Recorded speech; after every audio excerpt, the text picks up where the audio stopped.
disse que foi a operação mais bem planejada do Brasil e que a polícia dele sobe para resolver sem câmera. Pega. É isso que eu pergunto. Você já foi lá? Lá onde? Lá no Morro do Borel? Nunca fui. Já foi lá no Morro do Alemão? Nunca fui. Hã? Mas Agora lá, vai lá, lá vai, usa vai câmera. lá, vai lá. Pra você, meu amigo, você tá num campo de guerra. Vamos ser realistas, você tá num campo de guerra.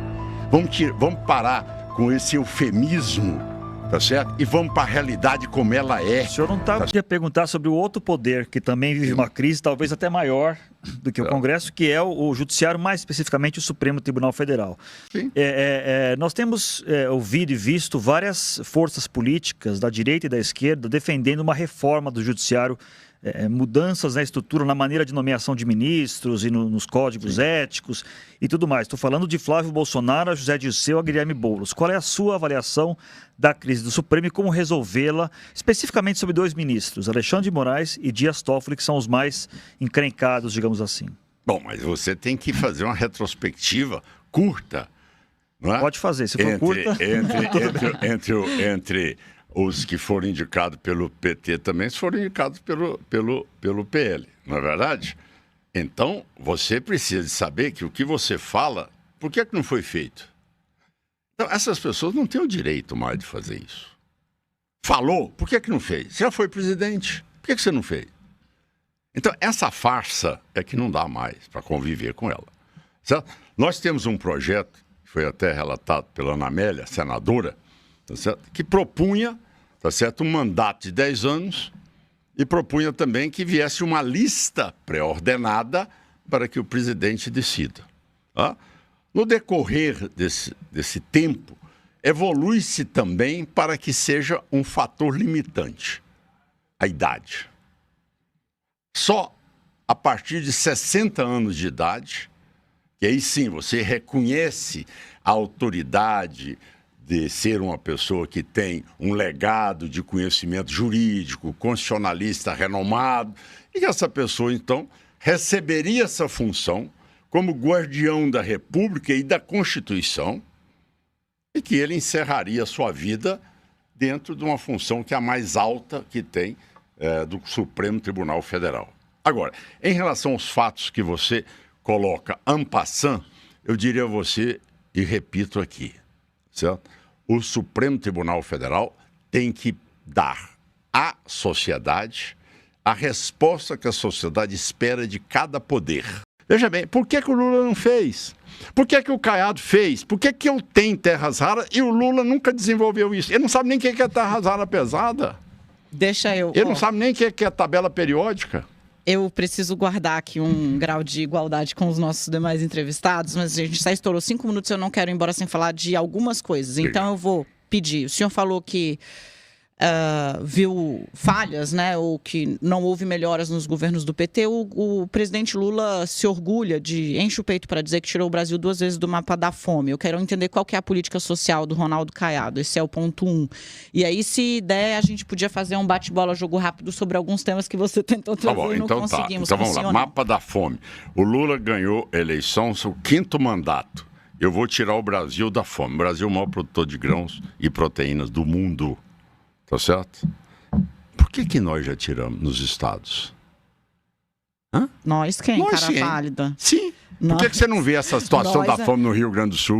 Você não vê na Santa Catarina, você não vê no Paraná, você não vê em São Paulo, você não vê em Goiás, você não vê no Mato Grosso. O que é isso? Não, mas peraí, veja bem, você não tem esse quadro. Você tem uma ocupação de fazer as pessoas dependentes de uma política social. O que é que nós fazemos em Goiás? Emancipamos essa pessoa. Ela tem o curso, recebe o dinheiro. Se ela está no cadastro único, recebe o dinheiro a custo zero. Eu formo ela como costureira, dou uma máquina elétrica para ela, um aviamento, dou uma tutoria por parte do Sistema S e encaminho essa mulher. Ela vai fazer artesanato, ela vai fazer criatório de frango de terreiro, vai fazer criatório de... Então, o que você tem é que nós desenvolvemos. Por exemplo, o pé de meia é cópia da Bolsa Estudo do Estado de Goiás, que existe lá desde 2019. Eles foram lá copiar e não souberam nem copiar. Teve Bolsa Escola do Cristóvão Buarque antes. Ali Não, também, mas, que não, foi uma mas quem estipulou, mas quem estipulou e quem botou em prática, uma coisa é teoria. Para botar em prática, fomos nós. E somos em primeiro lugar no IDEB. Então você vê que a política social de Goiás é reconhecida como a mais ampla, a mais abrangente e que hoje Goiás disputa com o Rio Grande do Sul. Nós temos o menor percentual de extrema pobreza no país. Mas eu não me vanglorio do cartão que eu dou. Eu me vanglorio da pessoa que vai estar com a profissão dela e ganhando. Tiro curto aqui. Regra do salário mínimo mantém tal qual hoje, que garante aumento real todo ano ou não? Muda? Ué, essa parte aí, você tem ganho e o governo corta despesa, não tem problema nenhum. Não veio dificuldade. O senhor já tem um posto Ipiranga? Eu? Quem que vai ser o seu posto ou a realmente sua posto Ipiranga? Eu já ouvi vários, Zanini. Mas sabe como é que é? Ninguém nesse momento está querendo botar assim, né, explicitamente. Então, o que eu vou fazer, Zanini? Eu vou escutar todo mundo. Tá certo? Você sabe, é rapidinho e, por óbvio, tendo destaque aqui, eu retomo para você quando você voltar e a gente reunir toda a nossa audiência. No YouTube, na internet, a gente não para nunca. Então, não sai daí, a gente volta já já com o governador Ronaldo Caiado. Agora, voltando aqui, governador, veja que não é onde é governo do Ceará, problemático. PT. Sim, por anos. Mas você tem São Paulo, bom, é porque o senhor é do mesmo tempo que eu, quando o José Serra era considerado um político de direita. Né? Então, mesmo tempo que você. Vamos esquecer Geraldo Alckmin, né? Geraldo Alckmin, idem, mas tá aí hoje. O Brasil deu esse nó na nossa vida. Mas o governo hoje aqui é Tarcísio de Freitas, governador que se diz de direita. Aliás, bandeira de segurança pública era a bandeira dele e a situação no estado todo tá bem difícil. Então, assim, tem para todo gosto. O enfrentamento é muito grande. Nem vou falar do Rio, do Cláudio Castro. O enfrentamento é muito grande. Tá certo? Eu vou lhe dar, por exemplo, um fato maior. Eu sou um homem que sou um médico. Tá certo? Agora, por que eu tenho uma corregedoria extremamente rígida, mas policial meu entra com armamento que eu autorizo entrar? E entra sem câmera. Eu não vou construir amanhã prova contra alguém que está defendendo a sociedade. Não. Mas A minha polícia entra para resolver. A minha polícia entra para poder ali fazer segurança da minha população no estado de Goiás. Vou colocar de novo o senhor diante de um fato, um dado concreto. Sem dúvida. Como é que o senhor, como gestor, avalia uma operação como a dos complexos do Alemão e da Penha, que deixa 122 corpos? E foi uma operação a mais bem realizada estrategicamente no país. Olha, é invejável a estratégia daquela operação. A região mais habitada do Rio de Janeiro não teve um civil envolvido. Nenhum. Teve policial. Nenhum civil envolvido. Quando o senhor fala Nenhum que civil o meu envolvido. policial... Ali as pessoas estão se atracando com armas até melhores do que o que a polícia usa.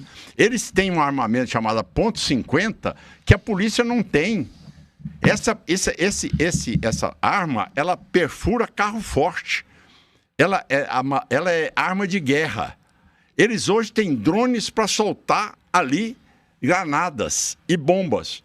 Veja bem, e você acha que essa operação aqui, ela não foi um enfrentamento contra aqueles que quiseram enfrentar o Estado? Não. Aquela calma, não foi isso que eu disse, não. Peraí, calma, Dani. Mas calma, deixa eu voltar. Então quer dizer que deixa eu o cidadão armado toda. com a R15 .50, aí o Estado tem que dizer, olha, eu vou me ajoelhar diante de você. Me dá o ok aqui. 4, 3, que esquentou.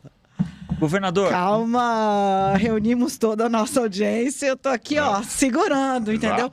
O tema é segurança pública. Eu perguntei a Ronaldo Caiado se, colocando um dado concreto, como é que ele avaliava a operação no Rio de Janeiro, complexos da Penha e do Alemão, que deixou 122 mortos. E ele disse que foi a operação mais bem planejada do Brasil e que a polícia dele sobe para resolver sem câmera. Pega, Zé. É isso que eu ia perguntar, governador. Ninguém discute, duvida duvida da necessidade de ser firme contra o crime. Mas quando o senhor fala, policial meu entra para resolver e sem câmera, o senhor não está dando um sinal verde para abusos, por exemplo, para letalidade policial aumentar, para morte de inocentes que acontece? Não estou dando, não. Eu estou simplesmente dizendo para ele que ele não vai fazer, porque ninguém vai construir prova contra ele, ficar de braços cruzados na porta da delegacia vendo o assalto acontecer. Por que não a câmera, por Porque exemplo? a câmera Até o Tarcísio porque aqui defende a câmera, por exemplo. é interessante, né? Você já foi lá?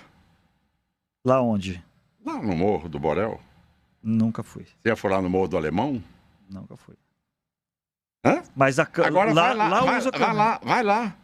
Agora, você tem que entender que depois você vê a câmera numa salinha refrigerada, como é que foi? Olha, mas o policial não deu mãos ao alto. Não disse a ele qualquer coisa que você falar vai ser contra você. Meu amigo, você está num campo de guerra. Vamos ser realistas, você está num campo de guerra. Vamos parar com esse eufemismo, tá certo? E vamos para a realidade como ela é. O senhor não está parecendo muito do Num centro-direita agora, não. Não, eu sou um homem que tem 88% de popularidade no meu estado de Goiás. 88%. Ele disse que foi a operação mais bem planejada do Brasil e que a polícia dele sobe para resolver sem câmera. Pega. É isso que eu ia perguntar, governador. Ninguém discute, duvida da necessidade de ser firme contra o crime. Mas quando o senhor fala, policial meu entra para resolver e sem câmera, o senhor não está dando um sinal verde para abusos, por exemplo, para letalidade policial aumentar, para morte de inocentes que acontece? Não estou dando, não. Eu estou simplesmente dizendo para ele que ele não vai fazer, porque ninguém vai construir prova contra ele, ficar de braços cruzados na porta da delegacia vendo o assalto acontecer. Por que não a câmera, por porque exemplo? A câmera Até o Tarcísio aqui defende a câmera, por exemplo. é interessante, né? Você já foi lá? Lá onde? Lá no Morro do Borel. Nunca fui. Você já foi lá no Morro do Alemão? Nunca fui. Hã? Mas a câmera... Agora vai lá. Agora, você tem que entender que depois você vê a câmera numa salinha refrigerada, como é que foi? Olha, mas o policial não deu mãos ao alto. Não disse a ele qualquer coisa que você falar vai ser contra você. Meu amigo, você está num campo de guerra. Vamos ser realistas, você está num campo de guerra. Vamos parar com esse eufemismo, tá certo? E vamos para a realidade como ela é. O senhor não está parecendo muito do centro-direita Num campo agora, de não. guerra. Não, eu sou um homem que tem 88% de popularidade no meu estado de Goiás. 88%. Porque o cidadão sabe que bandido não se cria em Goiás. É por isso que eu tenho 88%. Mas aí, calma. Tá certo? Porque... E é dessa maneira que, se eu for presidente da República, eu vou resgatar a segurança no país. Mas eu quero o quê? Eu quero colocar Ronaldo Caiado com Ronaldo Caiado. Sim. O senhor acabou de me... E eu achei salutar. Sem dúvida. O senhor me disse, Daniela, eu não quero... Polícia minha polícia especializada, não vai ficar pegando o cara que tá roubando o celular. Vai dar na cabeça de quem tá no topo. Tá. E aí eu quero voltar para o Rio de Janeiro. 122 corpos no chão. Certo. Passa 3 semanas, tem de prender o presidente da Assembleia Legislativa do Rio de Janeiro porque ele passava informação para lavador de dinheiro do Comando Vermelho. O cara que simplesmente... TH Joias. Cujo registro mais famoso é ele deitado num colchão de dinheiro, governador. O TH Joias. Então onde é que está a cabeça? São os 122 que ficaram no chão ou é o presidente da Alerj? Onde é que está o problema do crime organizado? Algema nele e presídio nele na mesma hora. Por que não? Agora, me bota de presidente, Dani. Me põe de presidente, é só isso. Ninguém na vida tem mais vontade de ser presidente do que eu. Me dê essa chance na vida. Deixa eu perguntar outra coisa. Eu vou resolver. Isso, o Estado é poderoso. O Estado tem força suficiente para devolver o Brasil aos brasileiros. Pode acreditar nisso. Você confia em mim, porque isso vai acontecer. Não sucumbiu às ideias negacionistas, fez ali, sim, o fica em casa durante os períodos mais agudos, estimulou a vacinação. Mas, ao mesmo tempo, o senhor é isso, o senhor emprestou ali apoio, suporte. O que Bolsonaro mobilizou dentro do senhor, assim, a ponto de hoje, muita gente, você vai no governo, Lula, falar, vocês viram o lançamento do Caiado? Ah, vi, mas aí, por exemplo, ele está falando de anistia. Por que vão votar no genérico se você tem um Bolsonaro original? Explica para quem está em casa como essa aproximação se dá e por que o senhor decide percorrer um outro caminho. Isso é importante. Quando você está no segundo turno, o candidato, você tem que optar entre um e outro. Você não tem a terceira opção. Segundo turno, você só tem 2 candidatos. E naquele momento, entre o Lula e o Bolsonaro, eu votei no Bolsonaro. Ora, nós podemos não ter a convergência em todos os temas, mas eu não tenho convergência nenhuma com o governo do PT. Eu citei anteriormente que são 20 anos que levou o Brasil a essa situação trágica. Mas a sua divergência com o Flávio é qual? Como? A sua divergência com o Flávio Bolsonaro é qual? Primeiro lugar, você nunca me viu contestando o voto. Isso, essa o senhor falou. Tem mais alguma? Você nunca me viu contestando a ciência. Tá certo? Você me viu não com discursos, você me viu com ações para garantir a segurança pública no meu estado. Você me viu com ações e tendo a primeira educação no Brasil, o primeiro lugar no IDEB. Então, eu lhe dou fatos concretos que eu construí no governo. Agora, digo mais. Aí que eu acho que é importante, que eu peço a reflexão de todos que estão nos ouvindo aqui, nos assistindo neste momento. O PT teve 5 mandatos. Estava no 4º, perdeu para o PL. Certo? Se o PL tivesse feito uma boa gestão, o PT não teria sido eleito em 2022. Por que o PT não é opção no meu estado? E nem nos estados onde são bem governados? Então, a interrogação que fica neste momento em que o eleitor vai prestar atenção é o seguinte: ganhar do PT no segundo turno, qualquer que entrar vai ganhar. Mas esse qualquer que entrar, aí, eleitor, ele vai governar? Ele tem autoridade moral para governar? Ele sabe governar? Ele conhece a liturgia do cargo? Ele vai ter que aprender na cadeira ou ele já sabe como exercer a sua função de presidente?